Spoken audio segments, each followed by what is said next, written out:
Executive Chef Dagan Lynn here at the Beef It's What's for Dinner Culinary Center in Denver, Colorado. We're going to show you how to make the perfect prime rib for the holidays. We're going to go ahead and teach you guys how to cook this with no stress, super easy, making sure that you have time to hang out with your family and really enjoy the holidays. Prime rib to me is the king of steaks. It's my favorite.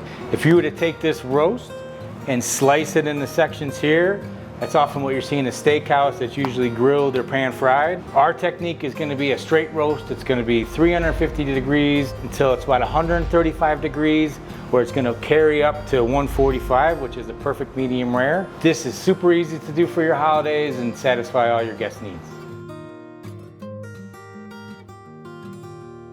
Picking the perfect prime rib.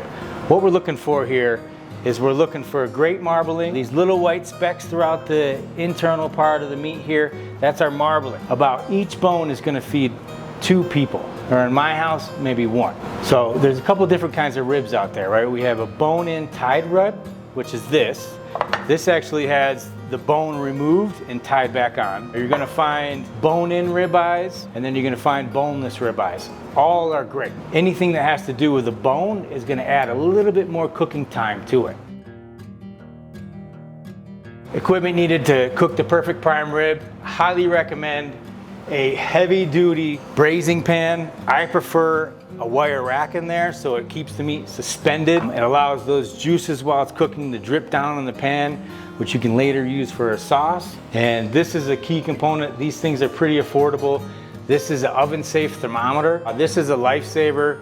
This will allow you to set the thermometer in the meat, get it cooking, and it's gonna tell you when it's close to being done.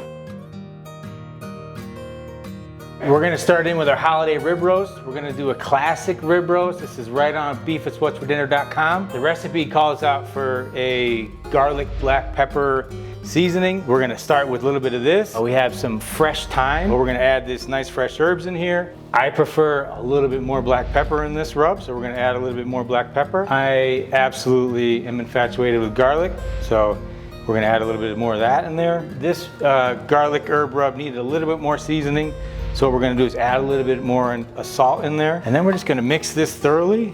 And then what I like to do, get like a tray, kind of evenly spaced out right here. Okay, now that we have our herb, spice, black pepper, garlic mixture ready to roll, we're gonna take our roast, we're gonna press it in here. Okay, just like this. We want to get it nice, all those herbs and spices and pepper, we want to get it crusted into this meat nice, so we want to push it in there as best we can. Really just try to pack it in there. We want to make sure the whole thing is encompassed. Once you're feeling like that's all good, we're going to go ahead and set this in our pan.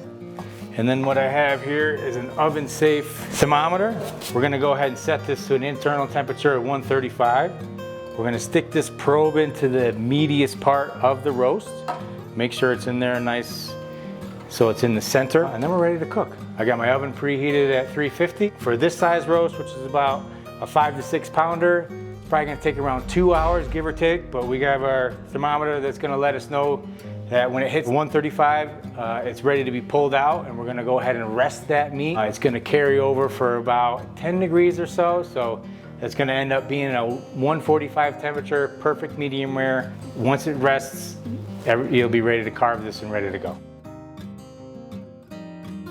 We just pulled our roast out of the oven. Internal temperature read 135. It's gonna carry in about 10 minutes to 145. That's perfect medium rare. What we're gonna do in the meantime is I made a little foil tent here that we're gonna kind of wrap that while it rests. Just to make sure we keep it nice and hot for our guests. I took a little bit of the drippings out of the pan. We're gonna use that to make a beautiful red wine sauce.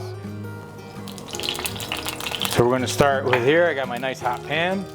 We're gonna add some shallots. We're gonna add a little bit of thyme. We're gonna let those shallots cook out a little bit till they're nice and caramely and tender. A little trick to help with that is we're just gonna season these onions a little bit. And what that does is kind of bring some of the moisture out of the onions to help it sweat. What we're gonna do is cook those out. I have about 8 ounces of red wine. I use the Cabernet Sauvignon. Zinfandels work well. You wanna have a nice dry red wine. So we're gonna go ahead and add that to our onion mixture. And what we're gonna do is just kind of let that simmer, and we're gonna bring it down for a little bit. We're gonna add a little butter. As that cooks and simmers, it's gonna thicken up a little bit. It's a great addition to your roast. We're gonna let that simmer for about 5 minutes, and we're gonna come back to it. Our rib roast is perfectly cooked. It's at 145 internal temperature, USDA medium rare. We have our sauce here that we're just gonna put a small little finishing touch to. We're gonna add a little bit of Dijon mustard, and then we're gonna add just a touch more butter.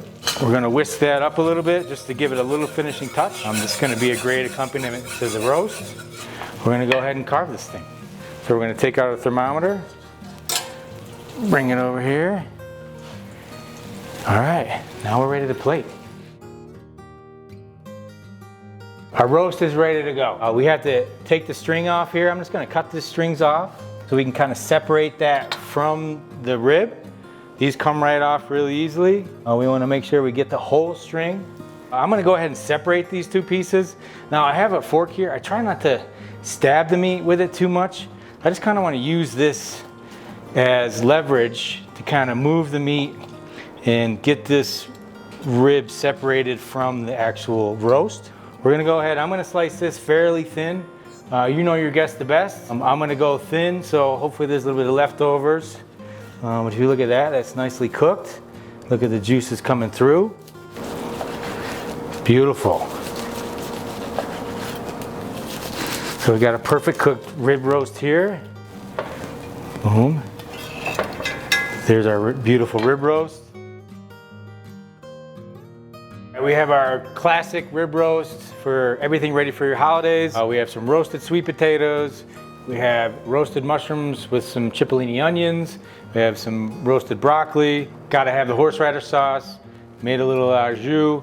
We have our red wine Dijon Barouge. So we're all ready for our holidays. Hopefully this makes your holiday a little bit easier, a little bit more fun. Rib roasts are intimidating, but super easy to cook. Thanks for checking out a video on how to cook prime rib. Well, don't forget to like and subscribe to Beef It's What's for Dinner, our YouTube channel, for future videos.